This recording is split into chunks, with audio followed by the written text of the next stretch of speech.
বাংলাদেশের জাতীয় মাছের নাম কি? মাছের দন কি মাছ?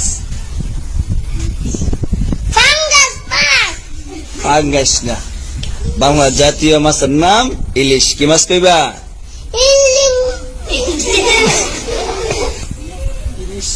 ইলিশ মাছ কও।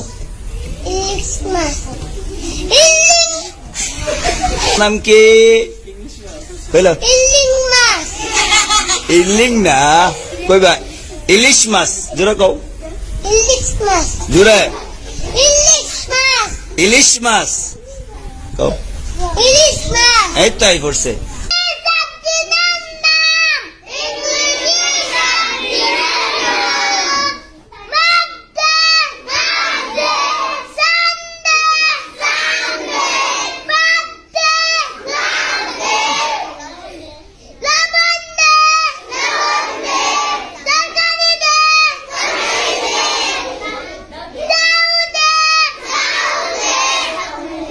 এইটা স্বাধীনের নাম।